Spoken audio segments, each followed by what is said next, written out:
So hello, welcome to my channel Edu Cafe. तो आज हम लोग देखने वाले हैं कि क्लास 9th हिस्ट्री का क्या सिलेबस है, क्या बुक है। आप अभी क्लास 8 से क्लास 9th में आए होंगे, तो आपके लिए वीडियो यूजफुल हो सकता है। इसमें सिर्फ हम लोग हिस्ट्री सब्जेक्ट का बात करेंगे। तो ये हमारी book contemporary world part one text book in history for class 9th। तो बुक तो आपने देखी ली होगी अभी तक। कंटेंट्स में ये बुक दो सेक्शंस में डिवाइड है। First, events and processes.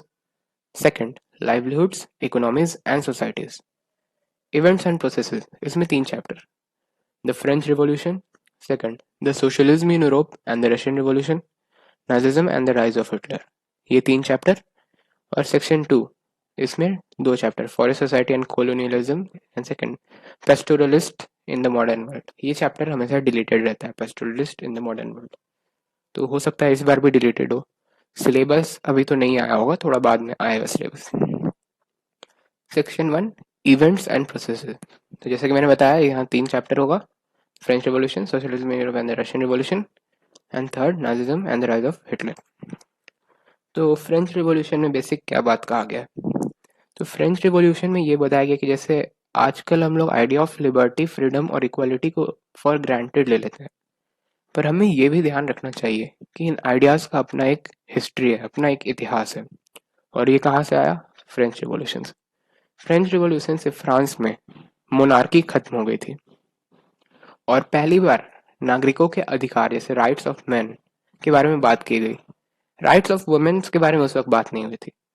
और फ्रीडम के आइडियाज यहाँ से इमर्ज हुए। और anti colonial movements in India and China, Africa and south America produced ideas that were innovative and original, but they spoke in a language that gained currency only from the late 18th century. ये Bastille fort का image है, आपको दिख रहा होगा। तो second chapter है the Russian revolution. तो इस चैप्टर का पूरा नाम ये नहीं है, जैसे कि हम लोग देखेंगे तो इस चैप्टर का पूरा नाम है socialism in Europe and the Russian revolution. तो यहाँ पे तो सिर्फ रशियन रिवॉल्यूशन लिखा हुआ है, पर इस चैप्टर के डिस्क्रिप्शन में क्या लिखा हुआ है। In chapter 2 you will read about the coming of socialism in Europe, जो पार्ट 1 है इस चैप्टर का। और फिर दूसरा पार्ट होगा, पहला तो सोशलिज्म इन यूरोप, और फिर दूसरे में कि जार निकोलस टू का पावर कैसे गया रशियन रिवॉल्यूशन में। फिर आपको इसमें सोवियत स्टाइल गवर्नमेंट के बारे में भी पढ़ना है, और यूएसएसआर का फॉर्मेशन और उसका डिसइंटीग्रेशन भी पढ़ना है कि कैसे यूएसएसआर टूटा। तो ये नीचे today the Soviet union has broken up यहाँ लिखा भी हुआ है, and socialism is in crisis, but दो the 20th century has been a powerful force in shaping of the contemporary world. Nazism and the rise of Hitler, ये chapter आपको ले जाएगा Germany. Chapter 3 will take you to Germany. It will discuss the rise of Hitler and the politics of Nazism. तो इसमें भी 2 part है, एक Hitler का राइज और नाजिज्म। इज्म मतलब आइडियोलॉजी, ISM जैसे सोशलिज्म, तो इज्म मतलब आइडियोलॉजी। तो नाजी का क्या आइडियोलॉजी था, ये है anti Jews feeling to persecute the Jews, ये सब इसमें देखना होगा।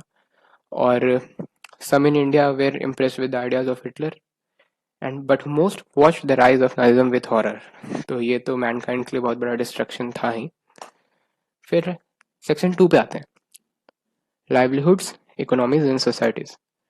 चैप्टर 4 आपको बताया कि फॉरेस्ट सोसाइटी और कॉलोनिज्म का क्या इम्पैक्ट था, कॉलोनिज्म का फॉरेस्ट सोसाइटी। जैसे अर्बन सेंटर बढ़ा, इंडस्ट्रीज बढ़ा, शिप एंड रेलवेज, तो उसके बाद फॉरेस्ट प्रोडक्ट्स का डिमांड बहुत तेजी से रैपिडली इंक्रीज हुआ, जैसे टिम्बर का और अदर फॉरेस्ट प्रोडक्ट्स का। तो कैसे कॉलोनियल गवर्नमेंट अलग अलग कॉलोनीज में फॉरेस्ट रिसोर्सेज को एक्सट्रैक्ट किया है, इस चैप्टर में पढ़ना है। इंडिया और इंडोनेशिया के बारे में भी ब्रीफ हिस्ट्री बताया जाएगा। चैप्टर 5 वैसे तो डिलीटेड रहता है, पर क्या पता इस बार हो। तो इसमें यही कि पेस्टोरलिस्ट मतलब ऐसे लोग जो एक जगह पे नहीं रहते हैं, कैटल को पालते हैं और उसके बाद इधर उधर मतलब उन लोग शिफ्ट करते रहते हैं। तो ऐसे लोगों का मूवमेंट्स डेजर्ट्स, प्लेन्स और plateaus of India and Africa में बताया गया है। और इसमें how their lives are affected by the controls established over the forest, the expansion of agriculture and the decline of grazing fields. तो इसमें भी colonialism से impact किया जाएगा। फिर लास्ट में लिखता है, we can not understand the making of contemporary world unless we begin to see the changes in the lives of diverse communities and people. We also cannot understand the problem of modernization unless we look at its impact on the environment. तो ये यहाँ पे ख़त्म हो गया.